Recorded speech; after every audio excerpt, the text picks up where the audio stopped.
Convos with Creative People is a podcast about creative paths and processes. Each episode features interviews with creators of all genres and mediums and discussions on writing, art, design, marketing, music, podcasting, and more. On the show, I talk with people not just about the things they create, but also how they do what they do and the journey that led them to where they are.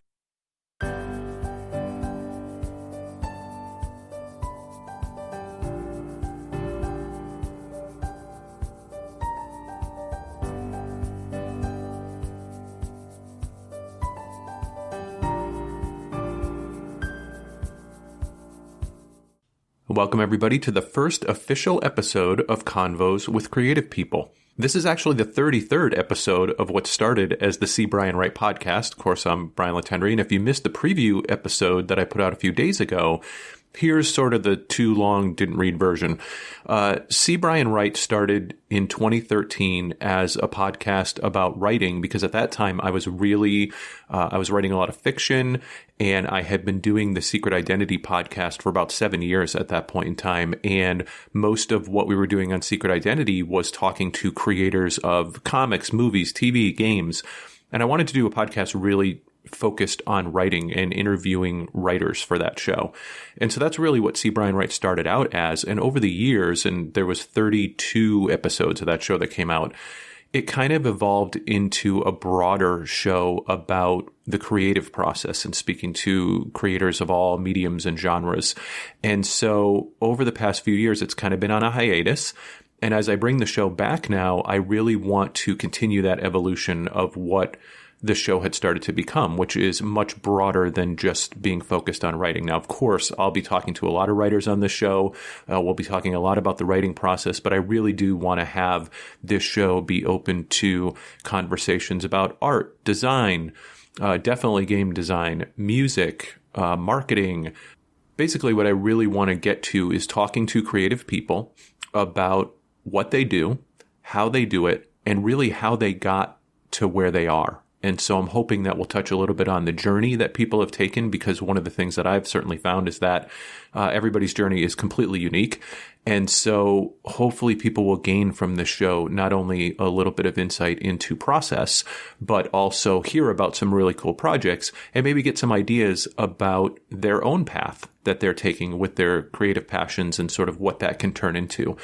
And one of the reasons that I was really inspired to do that is because this medium of podcasting has been so instrumental in getting me to where I am in my life today, in my relationships today, in my career today.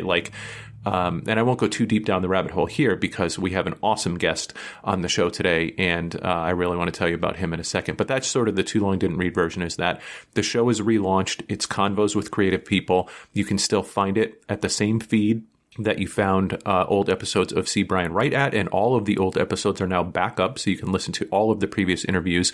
The other thing we're going to be doing with this show is posting some of the archived interviews from my Secret Identity days that people have not gotten a chance to listen to in many years, or maybe they missed them the first time around because a lot of those episodes aren't available anymore. And so there's a lot of great interviews that I want to sort of repost as kind of archives here on the show. So with that, let's get into today's guest, who is game designer and Skylands line developer, Travis Legge. Now, this is a super exciting episode for me to kick off this sort of new iteration of the podcast with, because I adore the Skylands. Now, the Skylands are a role-playing game setting that originally came out in 3rd edition in the D20, the whole boom. It was put out by White Wolf, and I have every single book that came out for the Skylands. I absolutely adore this setting. Well, it was brought back a few years ago, and now it's been brought up to 5th edition by Onyx Path. And so there is a community content portal on Drive Thru RPG called the Slarecian Vault, where people, much like with Wizards of the Coast, with Dungeons and Dragons, the DMs Guild, can create content for that setting. Well, you can do that for Skylands now. And Travis's new project that is coming out through the Slarecian Vault is called Frostlands of Fenrilik, and it is an expansion of the Skylands setting. And he's going to talk a lot about that in this interview, and we're going to really dive into what people can expect from that expansion. But it's coming out through that portal, material so that it can be a resource for people who want to create stories and create adventures and really use that material to build their own adventures and hopefully share them with others as well.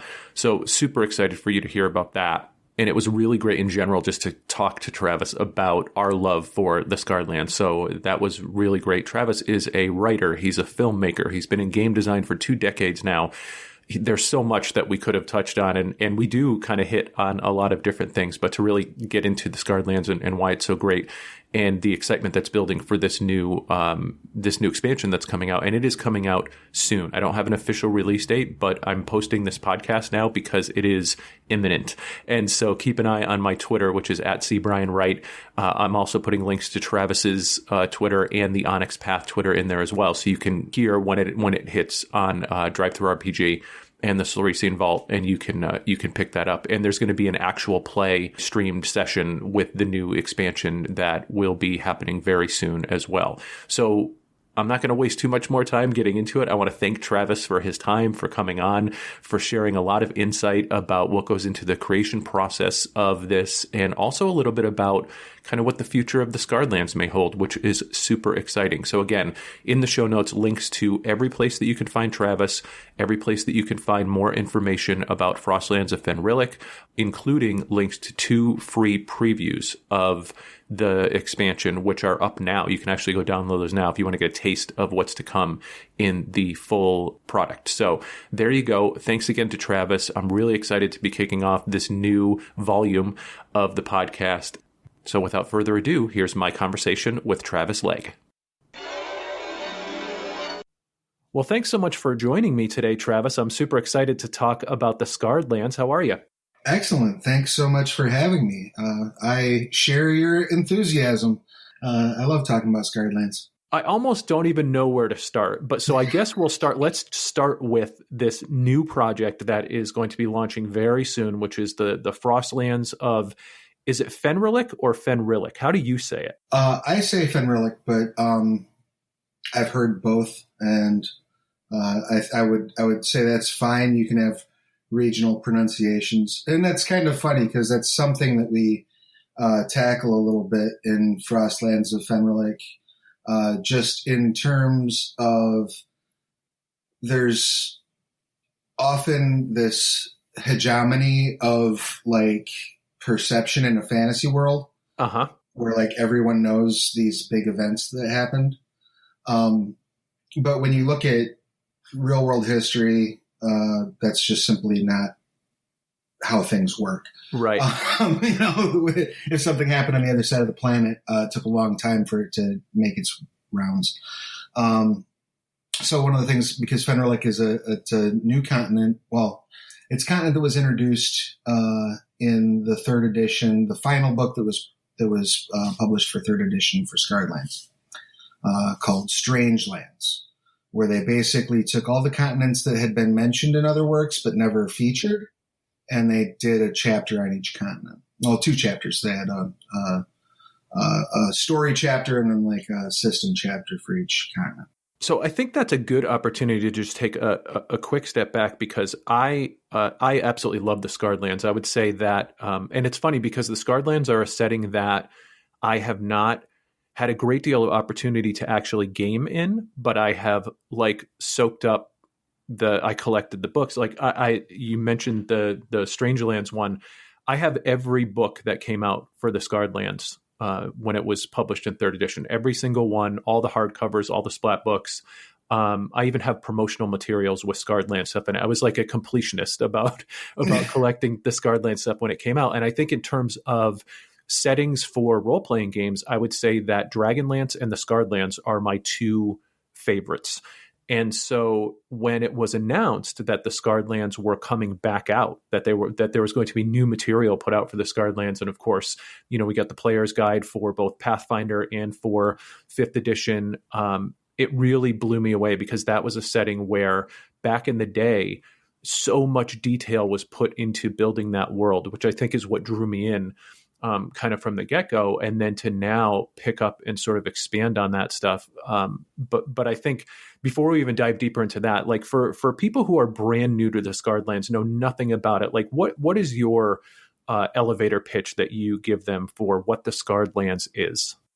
Well, so my X meets Y pitch is it's heavy metal magazine slapped into a player's handbook. It is a post-apocalyptic fantasy world. There was a war between gods and titans that happened on the soil of Skarn, on the world that you inhabit, and it happened within living memory. The player's guide picks up at 150 AV, so 150 years ago the Titans War ended. And that has various effects on the world geographically. The Titans couldn't be killed. They could only be dismembered and imprisoned and otherwise restrained. So you have geographical features that are products of the Titans War. On the eastern coast of Galspad, which is the continent that the player's guide is set on, is the Blood Sea. So named because there is a Titan chained at the bottom of it whose heart has been ripped out, who is literally bleeding into the sea so much that it has turned the water red. There's the Fangs Fall Mountains on the west coast, where the Titan Gorok's teeth were ripped out of his face and thrown into the ground, and they became this mountain range. So it's a very cool place in terms of there's all these neat set pieces where impact of the Titans War has taken place. That's kind of one of the things too that I thought was so interesting about the Scarred Lands when it first came out, is that it's a world with a really interesting sort of history and backstory, but it's a history that's not that far in the past. And so you, as you said, like you're adventuring through this land where the physical scars of, obviously with, no pun intended for Scarred Lands, but or pun intended rather for Scarred Lands, they're everywhere. You can still see it. You can still feel it. It's still very much, in the very near past. And as you said, because the Titans can't be completely disposed of, there's always that looming threat of the Titans being able to sort of come back. And so I just thought that was such a great backdrop for this land that is kind of death is around every corner. The land itself is a character, and in many ways can be an enemy of the party, and just so many different like nooks and crannies of that world that can be fleshed out and dive deeper into, which is why it was so fascinating to me that you now took Fenrilik and decided to pull out that piece of a supplement that gave a good overview, but didn't really dive too in depth, and really flesh it out and make it a place that a lot of stories can be told. So how did that project come together? Like, why that of all the stuff that you could maybe go back and revisit from Scarred Lands? Well, a couple of reasons. One is that I have been self-publishing for almost 20 years now in the role-playing game industry, but I did take a significant break. I worked in independent film for about a decade and didn't really have much to do with tabletop. I didn't have time. And when I got back into it was right around when the Dungeon Masters Guild community content program had kicked off. Yep. And so I was heavily involved in that for the first couple of years, doing a lot of work on the DM's Guild. And that's really, I think, what got my foot in the door for the Scarred Lands job. My first job developing on Scarred Lands was making the 5th edition GM screen. And they liked the work I did. And I just sort of wound up taking the line over, which was pretty awesome. But I've always wanted to foster. Scarred Lands has a community content program called the Slarecian Vault, which is what Frostlands of Fenrilik is being released under. And I've always wanted to foster as much of that aspect, of the community content aspect, as I could for Scarred Lands. And so when we were discussing the realities of trying to expand the setting, right? Trying to get into a different continent, I started thinking about, well, what do we have that we don't have a whole lot of, I guess, established lore with, like a big established fan base for within the setting, because when you look at the big continents that were released, they got their own setting books in 3.5. It was Gelspad and Termana. Yep. And I knew I didn't want to try to tackle a Termana book under a community content release, right? I didn't think that would be the appropriate avenue for that. And, neither did the folks at Onyx Path. That was never really on the table. But as I looked through those books, some of the things that really appealed to me was that Fenrilik, of all the continents, is the harshest by its very nature. Like Gelspad's harsh because there's a bunch of Titan detritus everywhere, right? Like Titan's been ripped. That's where most of the Titans war happened. Right. So it got messed up badly during that conflict. Fenrilik was barely touched by the Titans war. And one of the things that we expand on in Frostlands that I find very interesting is most people in Fenrilik don't believe that it happened, or don't believe that the gods won, or don't believe that the Titans are gone.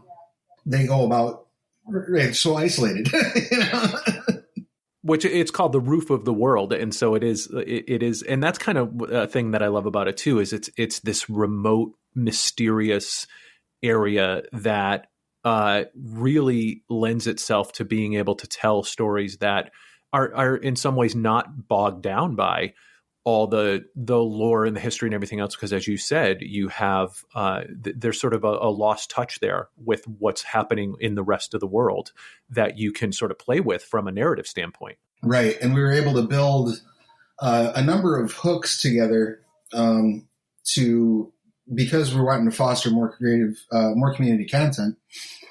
We constructed the book in such a fashion that you can pick this up as a game master and run games set in Fenrilik, no problem. You have everything you need. However, if you want to create your own creatures, adventures, settlements, expand on the settlements that we list in there, all these things, you have just enough hooks to really get roaring on your own project, which is part of the point. One of the things that we greatly expand on is it mentions there's subterranean caves in Fenrilik. We really are expanding on that as a hook. We introduced a new playable race called the Krampek, who are native to the underground, basically. And they tie in with the Skarai, who are sort of being framed as the big bad of the continent. Yeah, I was actually reading through that last night, and just the idea that you have this sort of underground that is, as far as it's implied in the book, like throughout the entire continent, really just gives and any sort of DM who wants to jump in and play with that endless possibilities for storytelling. Absolutely, yeah, and you can tack on all kinds of. If you want to have a game that's primarily set in Fenrilik, but you have, you can plop just about anything down in those underground tunnels. Yep. And have it just be isolated from everything else. There could be an entire cities down there that the people on the surface just don't know about.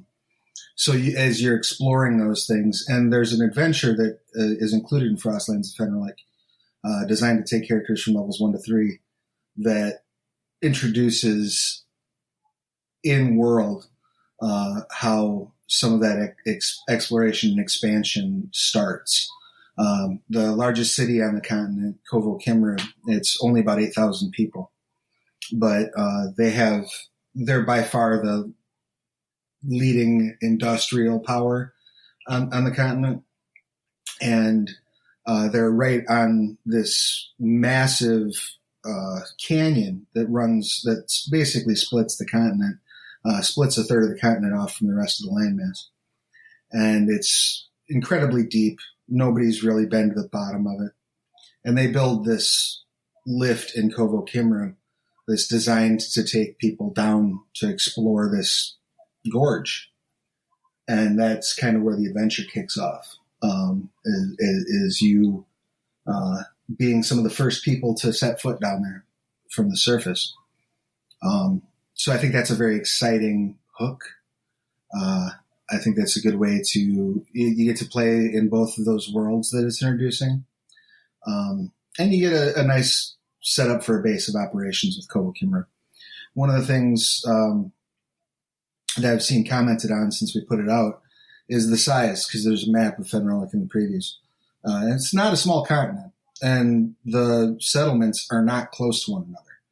And there's rules in the book for trying to traverse like the tundra and all of the dangers because it's so cold and there's so much going on.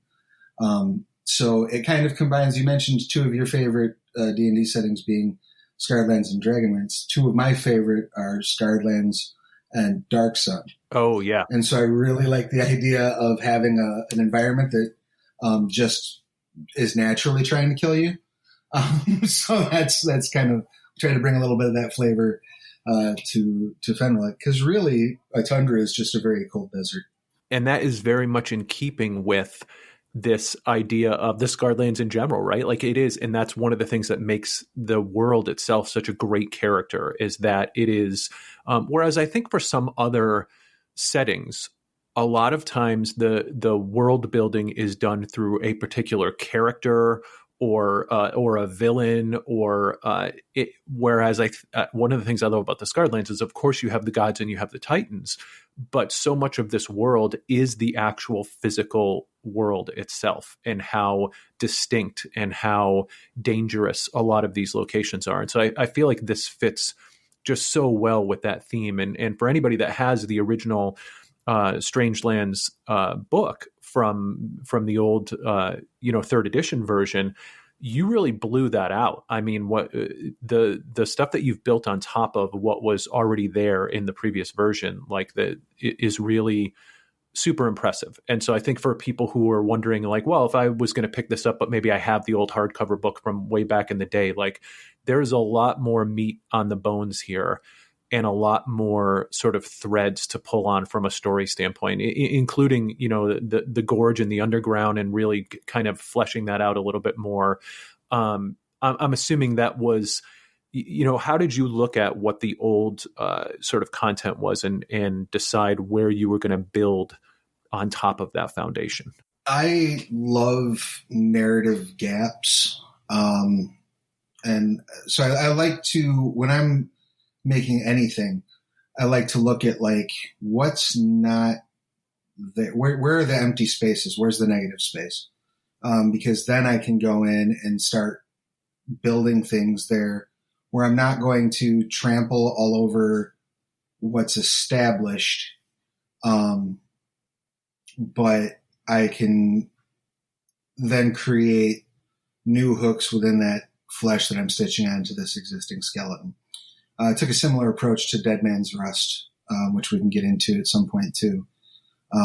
They just announced on the Monday meeting notes for Onyx Path this week that that's likely to be our next Kickstarter.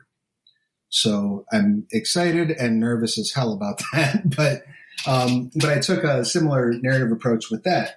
I do with almost everything I work on, which is looking at a region where there has been a lot of lore about, in the case of Dead Man's Rust, the Hornsaw Forest.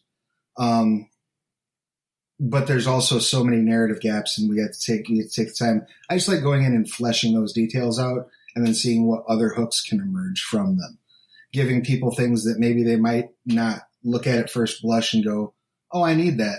But then when they see it, they're like, oh, I can use this so much. It's so much richer than it could have, than its base presentation. So that really just creatively turns me on, I guess. Yeah, well, and I want to give you a lot of credit around that too, because you mentioned about playing in the negative space, and I love that because I think for me as a storyteller as well, I love that space, and I also love sort of making connections to existing things and stuff like that. But I think what's great about this particular book is that you are also leaving a lot of space for other storytellers to come in and tell their story within it. And to me, that always, marks it's the mark of a great game supplement, in that you have enough to really get your imagination firing, but they've also left you room to tell your stories there. And I feel like that's a fine line to walk, because a lot of settings do overpopulate with so much lore and so many things for the DM to keep track of, or whoever's sort of working with that setting, that it can be really intimidating. And I think Scarred Lands originally did a great job of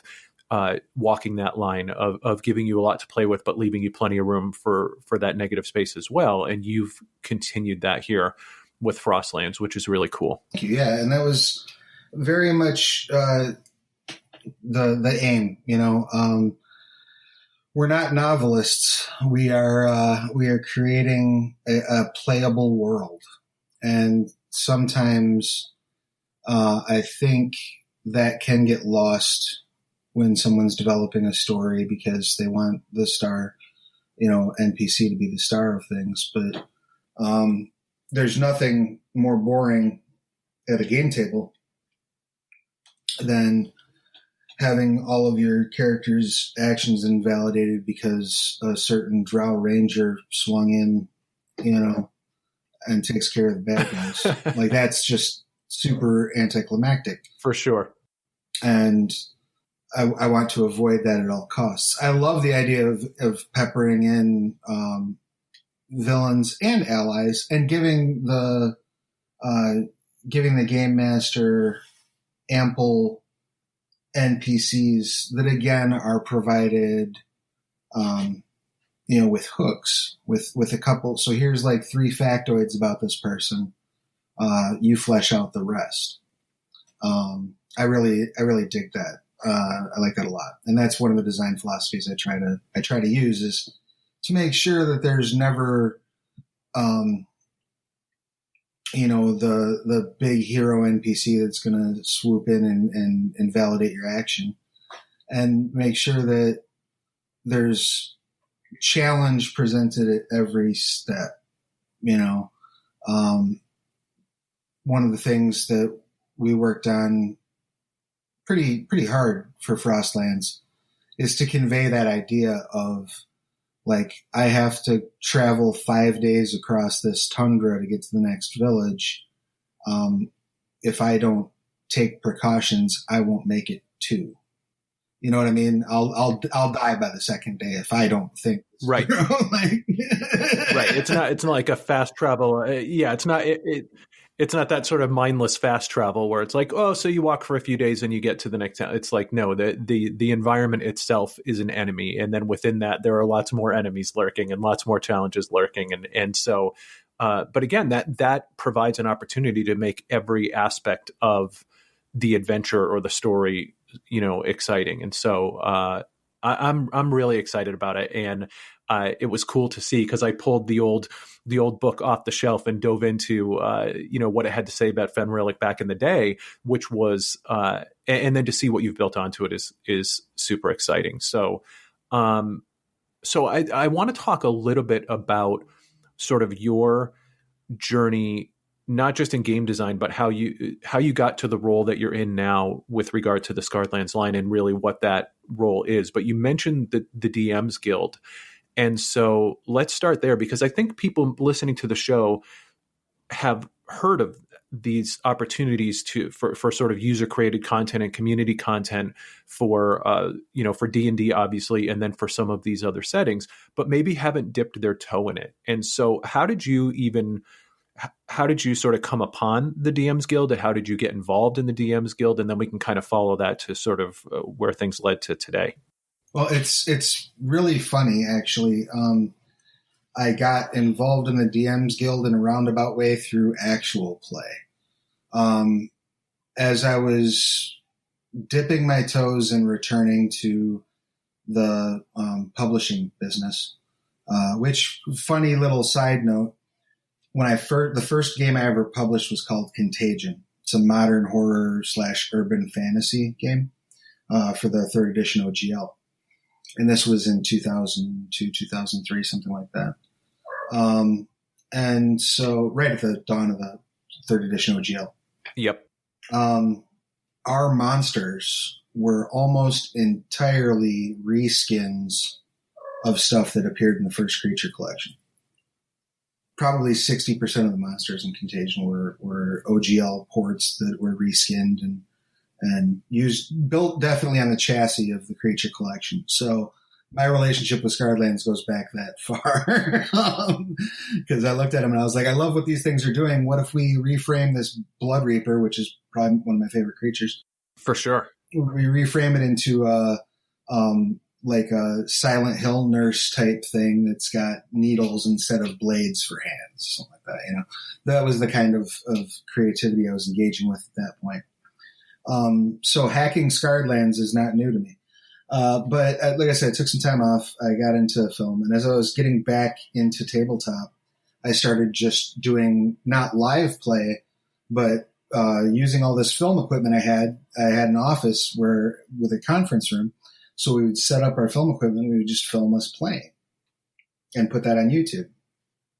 And as I was recording that, a friend of mine, Carolyn Newman, at the time was working for One Bookshelf, which is the parent company of Drive Thru RPG and DM's Guild and Slarecian Vault and all those marketplaces. And we're sitting there playing, and we were talking about 5th edition because I had just relatively recently gotten the starter set, and I was very excited about it. I hadn't been playing tabletop in a long time, but I also hadn't played D&D for years before that. You know, the 3rd edition of D&D I only used as source material for a system, for an engine that I knew would run. I never actually played it, really, apart from the things that I developed off of it. So I was talking about how impressed I was with 5th edition. And she was like, you know, we're doing this thing called the Dungeon Masters Guild. It's going to be starting in January. This was December, I think, when we were having this conversation. And you should really put some stuff together for it. And I said, well, I got an adventure. Yeah, I'll do that. I got an adventure I ran, that I made up.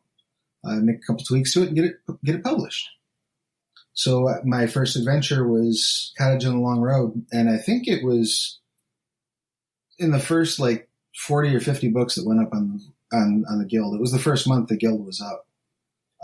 It sold pretty well. Did all right. And for those of you who might not, I guess, be 100% familiar with how the DM's Guild works, the DM's Guild, the Slarecian Vault, which is the Skylands one, the Story Path Nexus, which is the one that covers all the Story Path systems Onyx Path puts out.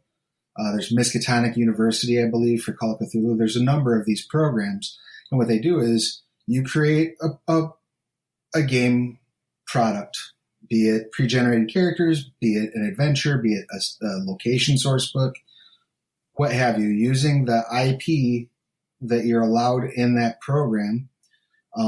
So for DM's Guild at the time, it was just Forgotten Realms. They've expanded it a little bit since then. But you get to use those NPCs, those setting elements, those things in your product. And then you get to slap a little logo on it that says DM's Guild, and it's kind of like a mid-ground between just, you know, fan content and official content, I guess, would be the best way to put it. But you can monetize it. You get a percentage of every sale that you make. So there are people who have now turned the DM's Guild itself into their income. It's not a lot of them, but there are people who, like, that's what they do for a living now, is community content.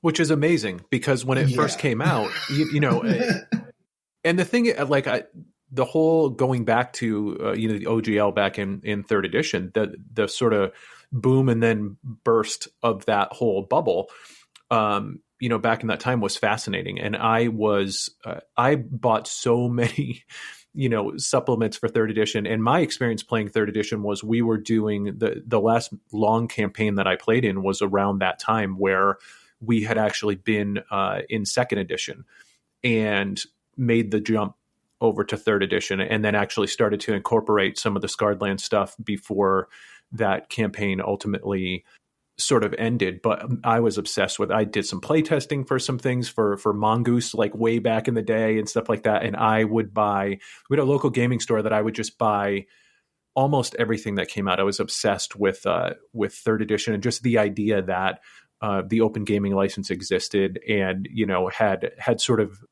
dreams of creating something at some point, and then didn't. And so the same thing kind of happened when the DMs Guild came around. But I think the DMs Guild is so much more, and now the Slarecian Vault and these other programs out there are so much more accessible, and so much more, there's just so many more resources and so many things to help you overcome any barriers to entry. That really, if you have an idea and you want to jump in, there's almost never been a better or more accessible time to dip your toe into game design than there is now, especially with properties you're familiar with. Absolutely. And one of the, like, to put it into some perspective, when my business partner at the time and I were putting together Contagion, he had to convince me that it was worth our while to release PDFs.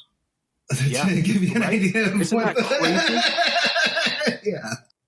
Isn't that crazy? Yes. I remember like buying my first PDFs and what I would always, I mean, I essentially, I think, kept that bubble from bursting for a few extra years, because I would buy things in print, and then when they became available in PDF, I would also buy them in PDF. So I had a PDF version of it. And so, and I still do that to this day. Like for, you know, the Scarred Lands Player's Guide and stuff like that, I have the PDF version and I have the hardcover version. And for now, it's kind of the reverse, where for settings that I really love or books that I really, truly love, buying the hardcover version or the print version is like the prestige format of that for me, where I'll then, you know, buy that, but I have the digital versions that I can, you know, read on my iPad and stuff like that. But yeah, I mean, just the idea that it was, do we want to make digital versions of this back in the day? And now it's like, is this something we want to also do a print version of, you know? Right. Yeah. It's an absolute reverse. And a lot of that has to do with, you know, the readers being what the readers are now, right? Like,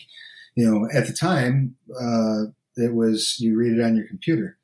That was your options, you know. Let me drag my laptop, my giant laptop, mind you, you know, to game. You know, whereas now everybody, you can read them on your phone. They have PDFs that are designed specifically for the phone now. It's been wild to see that shift take place. But I think that is a place where the OGL was like big in many ways before its time. Yes, agreed. You know, now it was democratization of media that the marketplace could not quite keep up with because of those barriers to entry with publishing. You know, and now you can they have all these community content programs have templates for like Word or for InDesign if you want to go with a more professional publishing option, where you just download this template and it's got like the layout set up for you. Like it's real easy to get into. The barrier to entry is super low. You know, and there's a surprising, I guess, bar of quality that a lot of this stuff seems to be covered with the barrier entry being so low. I'm constantly pleasantly surprised by the quality that's being turned out and the increase in quality that's being turned out in these community content programs, you know, because I think people can access all the software they need for, you know, $50 a month through Adobe. Take a couple classes and you can lay out a book professionally. It's not rocket science. Well, and I think it speaks to a love as well, right? Especially when these new marketplaces open, and the first ones through the door are usually people who love that particular setting, or, you know, fell in love with the material back in the day, and just want to have sort of pined for those worlds continuing, right? Or for there to be more kind of around that stuff. So you're in DM's Guild, you're putting out content through that, and then that leads you to hearing about the Scarred Lands coming back. Is that how that went? Not Let me see how I can put that together in my head. I knew Matt McElroy because I've been publishing with the guild or with One Bookshelf for a very long time. And so I don't remember how I found out about Skylands coming back. It might have been just after the Kickstarter, because that was right around probably, I think, when I came back into the biz. But I remember saying, like, every time I would see him at a convention, so what do I got to do to get on a Skylands book? And Skylands went through a shaky restart, I guess you could say, just due to the very, very unfortunate passing of Stu Wick. Yeah. So that really caused some hiccups in the relaunch, I think. And I was not part of. This is all outsider looking in perspective, but I think that caused some hiccups in the relaunch. So by the time they had gotten all that ironed out and figured out, they were looking for somebody who had a command of 5th edition, a love for the setting, and a willingness to sort of rise to the challenge that making a dent in the 5th edition marketplace presents now. Uh-huh. And fortunately, I had some titles that had performed very well on the DM's Guild. I was respectfully relentless in my pursuit, I guess, of the work. I made it known I was available repeatedly without sending an email every 10 minutes. And I did a little bit of work for Mage the Ascension, which is probably my favorite setting outside of Skylands. I got to do a little bit of work for that, and that helped me get my foot in the door as well. I did a short story for their fiction anthology because I had been a fan for a long time and been in communication with the developer. I was the developer at the time, Soteros Mercado, had like a brain trust of fans, basically, that he would run draft material by and say, hey, how does this feel compared to older Mage stuff, yada yada yada. And I was involved with that, and so that kind of helped get my foot in the door too, I think. But yeah, and then a little bit of doing some community content for Pugmire, and I can't remember the time frames that came through. But yeah, you want to talk about like showing off the real extent of what can be done with the open game license and how you can rearrange it to make something very new and unique. Pugmire is the perfect example of that. Because as far as experience at the table, like in gameplay, like working mechanics, Pugmire is better than 5th edition. In my humble opinion, the engine just runs smoother. It's built on the same chassis, but right. The engine runs smoother. Eddie made a lot of really, really good design decisions when he was putting together Pugmire. And it's been a privilege to be able to work on that, too. I've been able to get... I've worked on the last 3 Pugmire releases. Nice. I think. Yeah. So it's been a lot of fun. I'm very stoked to see where that setting is going. But yeah, it's been a trip. It's been very cool. So for the Skylands now, what's your official role with the line? So I'm the freelance line developer. Okay. So in other words, I will like pitch. Like when I first took the gig, I pitched like a 2-year roadmap of where I saw the line going. And then, I'll pitch the projects within that roadmap. And the in-house developer who oversees all the 5th edition stuff is Matthew Dawkins. Mm-hmm. So I'll speak with him about this is where I want to go. And then we'll sit down and coordinate with like Rich and whoever else we need to figure out what the actual moves are going to be, and whatnot. And then I also I've been working as the product developer on each thing that's happened. So Yugman's Guide to Galspad, Visual Watch, those are all things that, I'll outline, I'll create the idea of where it's going to go. I hire the writers and manage the writers, go through and give notes, all that stuff. So it's basically kind of like a creative director. Well, it's not, Rich is the creative director. I'm right. But kind of the vision caster and the coordinator around that kind of stuff, which is right. So awesome. Like that is, it's pretty cool. Yeah. Like basically I'm super jealous of you and the fact that is what you're doing right now, because it is such a great setting and just so many possibilities with that.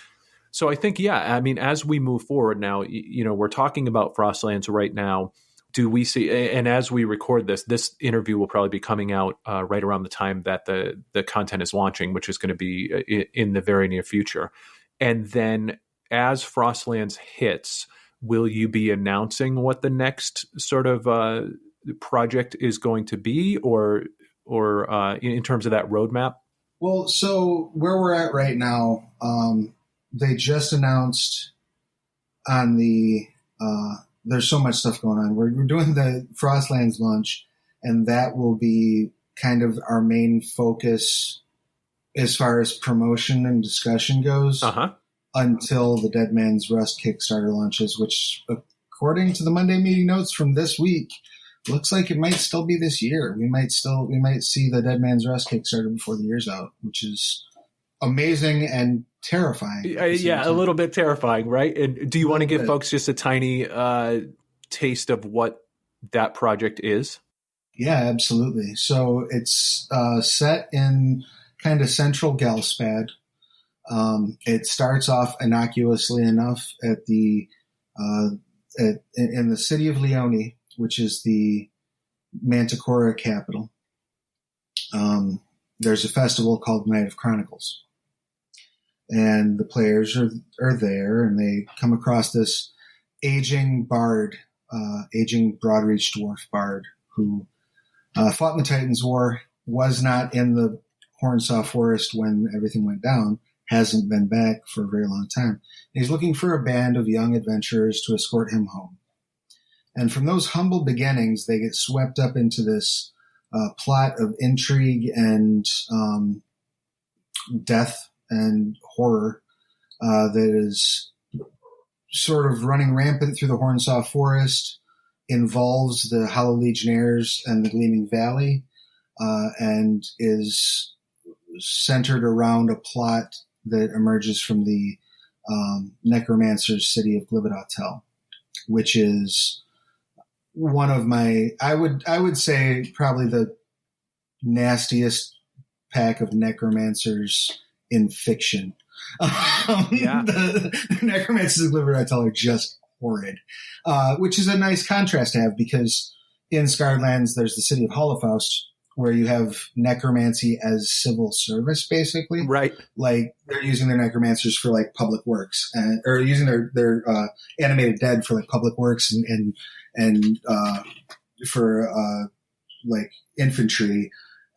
But it's all very organized and it's all very lawful, and it's, they're basically good people in Holofaust. Whereas Glibidotel is the absolute not. Like, they're really monstrous. And so they were a great villain to play with for setting up this campaign. And Dead Man's Rust is it's set to start off at level 1 and take you through level 10. We have a whole bunch of new creatures we're introducing, new stuff surrounding necromancy, a lot of new things involving rules for the way disease works. Because again, 5th edition is very heroic and very high fantasy, so things like disease pretty much stop being a problem when your character hits like 5th level. Yep. We reintroduce that problem in a fundamentally terrifying way. The heroes get sort of swept up in this quest that will hopefully stop the conquest of the necromancers of Glividatel and save an entire people who are imperiled by Lucian Dane's machinations. So it's something that winds up threatening the existence of the Hollow Legionnaires.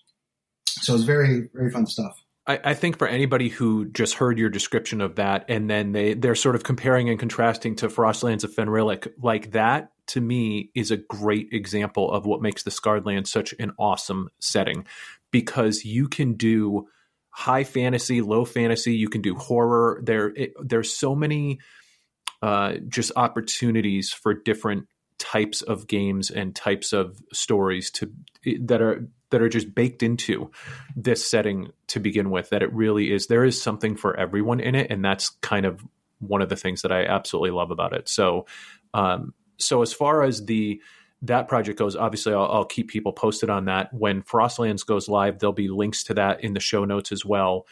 A couple things I want to get to before we wrap up is number one, just to go back to the Slarecian Vault real quick. We mentioned how it lowers the barrier to entry for people who want to get in and create. How has that marketplace sort of come together so far? Like I noticed that there's a ton of great content on there already. How is the community coming together around that as compared to like the DM's Guild, right? Like where would you say that it's at in its sort of growth period? It's very much a growing market right now. So like when Slarecian Vault first kicked off, it was really just a couple people that were very passionate about Scarred Lands putting out a couple things, right? And then I organized, because again, like Frostlands of Fenrilik is coming out through the Slarecian Vault. It's the second big project I've coordinated for Slarecian Vault. And as part of my roadmap, I have wanted to encourage that production as well. So from the moment I sort of stepped in, I was like, we need to find ways to welcome the community creators to Scarred Lands. And that's been very front and center in my mind, which is another reason why when I pitched Frostlands of Fenrilik, I pitched it as sort of analogous to the way that Wizards released the Wayfinder's Guide for Eberron. Like, let's unlock this for community content first and see how it goes, right? Yep. And so that they were receptive to that pitch, which I was very happy to hear. But yeah, like right now is the perfect time if you want to get involved with creating some content, picking up Frostlands of Fenrilik and putting together an adventure there, or taking an adventure that you ran at your table that maybe was, underground in a dark place and retooling it for the setting. Sure. And, releasing it there. Things like that. There's so many things you can do. Now you've got two continents to work with that have very distinct identities as soon as Fenrilik drops. So I think it's a great time to hop on. We also, just this week, speaking of that large project I coordinated, that was called Vengeance of the Shunned, which was a campaign that went from levels 1 to 15. And the main campaign book has been up in print on demand and PDF now for a couple months. But we just finished there's a companion book filled with side quests and a planar index. And so that is releasing in POD and PDF this week. So what would you say to someone who because that sounds amazing. And I think one of the hesitations I know for me in the past has always been like, so let's say I want to create something for the Scarred Lands. I'm going to jump in. I'm going to be part of this community. I think there's an intimidation factor of, you know what, maybe I don't know this setting as well as I thought I did. What if I put something together that is, that is not well received or in terms of the community kind of embracing new creators that come in, how do you, as someone who's super involved in that, how do you ensure that it's a supportive community around sort of getting your feet wet and getting your adventure, your story, your supplement to a place where it sort of fits well with the Scarred Lands, but also there's a learning curve there. Like, how do you support that learning curve for new creators, I guess, is what I'm asking. I try to encourage them to feel free to bend, fold, spindle, and mutilate you don't have to. The thing that's going to make your book a Skylands book is going to be conveyed in its feel, in the options that you present for your playable species and classes, right? In the creatures you create. That's really where the rubber meets the road for Skylands. If you mess up some sort of a geographical detail, I don't think anybody who has a love for the setting is going to much care.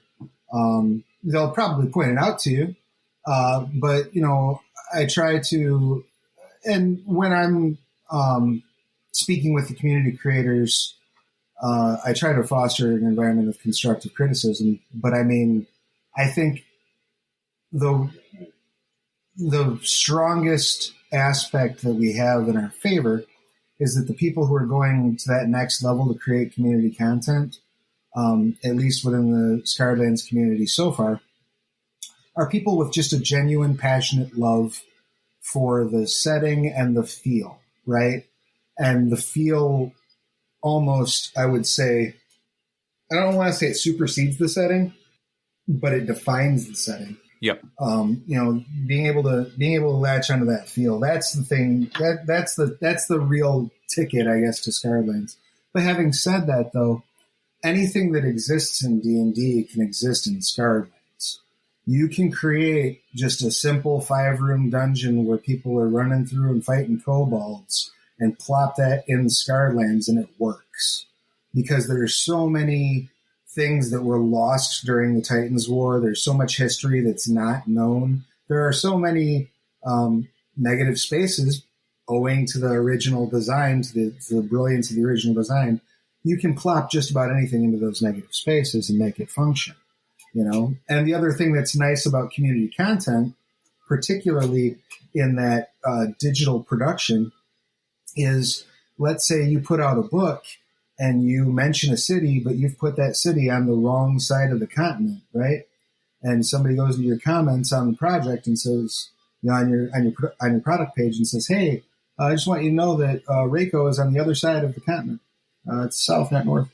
You can go in and edit your PDF and upload a new version of it that has those corrections in it. Yep. So it's an opportunity for growth, and I think if the creators treat it that way, I've seen that work on the Dungeon Masters Guild too.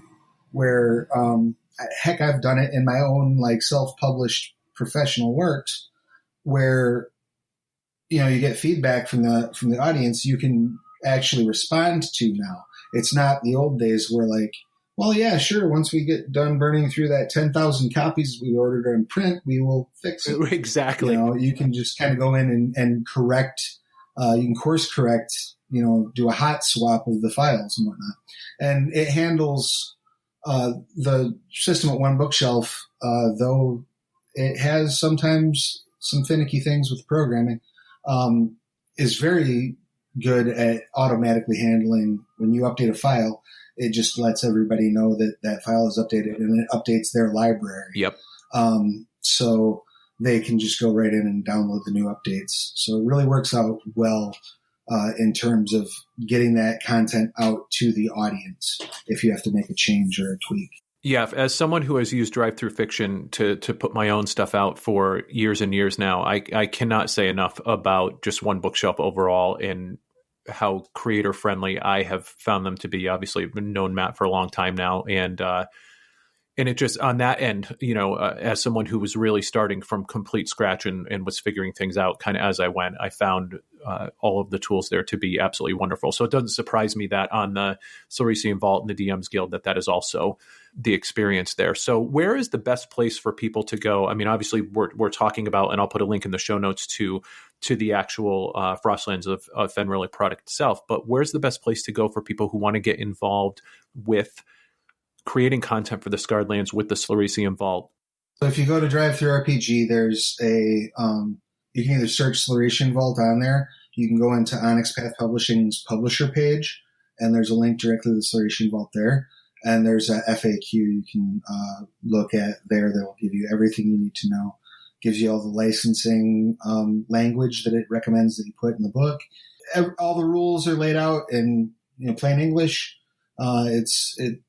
real easy to pick up and figure out. And you can always also, contact. There's community content contact information on there as well if you have any questions about that program or any of the community content programs. Well, I will make sure to put links to all of that stuff in the show notes. And before I ask you for all your links of where we could find you and everything, the last thing I wanted to touch on in terms of the Skylands was you do some actual play streaming of Skylands content. Can you tell people a little bit about that? Sure. I have 2 Skylands actual plays going on right now. Every Monday at 3 p.m. Eastern on the Onyx Path Twitch, as well as my own channel, Plastic H Plays. We run Skylands of Family Affair, which is like 7 players who are all the adopted children of a halfling war veteran. And it's just a marvelous farce. We get the comedy, we get the horror, family drama, fun stuff. And yeah, that runs weekly on Mondays. And then bi-weekly, well, the first, third, and when there is a fifth week of each month, I run Skylands Sins of Shelzar, which is about a group of adventurers who came together in the city of Shelzar, which is kind of like a high fantasy Las Vegas by way of 1001 Arabian Nights. I guess is the best way to describe Shelzar. As if we didn't mention how flexible this setting is or how many varied, types of experiences you can have in the Skylands already. I mean, there's another example for you. Exactly. And though that we're going to run into some, that particular group is running into some trouble in Shelzar, so they might be the sins of on the run from Shelzar pretty soon. They have gotten into some rows that have gotten them into some big trouble. So that'll be fun to see where that goes in the coming weeks. Should be a good jumping on point, probably right around when this goes up. So. Yeah, and the reason I wanted to ask you about those was because I think for people who maybe aren't familiar with the Skylands, like those are 2 great series now for people to check out in addition to checking out the books and reading more about the setting, just to see what it kind of feels like in action. That's one of the things I love about actual plays now is that it really gives a sense, especially if you haven't had a chance to play in a setting, it gives a sense of what it's like for that. So that's super cool. Absolutely, yeah. And we will be having as well, to complement the launch of Frostlands of Fenrilik, we'll be having a number of actual plays that are set on Fenrilik. On the 27th of October, there will be an actual play run by Ailey, who is actually the author who wrote the adventure that's in Frostlands of Fenrilik. Nice. She'll be running that adventure on the Onyx Path Twitch on the 27th, I believe, at 8 p.m. Eastern. Awesome. If this is out before then I'll make sure to put a reminder in there. And if it's not, then I'll link back to the video so people can check that out as well. And just in general, for people who want to follow not only what you're doing with Skylands, but what you're doing in general, where are the best places for them to keep up with you and what you're up to?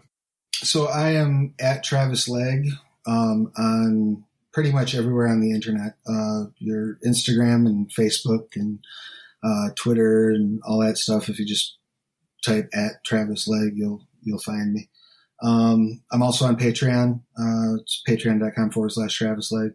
And if you look up my YouTube channel, you'll be able to find tons of actual play content, not only for Skylands, but for other settings that I've either worked on or just played with. And as well as some of my film stuff. But just looking up my name is probably the best way to do it. I am probably most active on Twitter and Facebook. Well, I will put links to all of those places in the show notes. And Travis, I cannot thank you enough for coming on the show and talking Skylands with me. This is the first time I've really had a chance to dive deeper into the Skylands. I talked to Monica a few years ago about some of the adventures that she was writing in the Skylands, but this since then is the first time I've really got to dive deep back into the Skylands, which is such a wonderful setting. And everybody go check out Frostlands of Fenrilik. There are previews up now for free on drivethrurpg.com, and I will put a link in the show notes to those. And I cannot wait to see what is next from the Skylands. So thanks so much for coming on and sharing. Thank you so much for having me. This was a blast.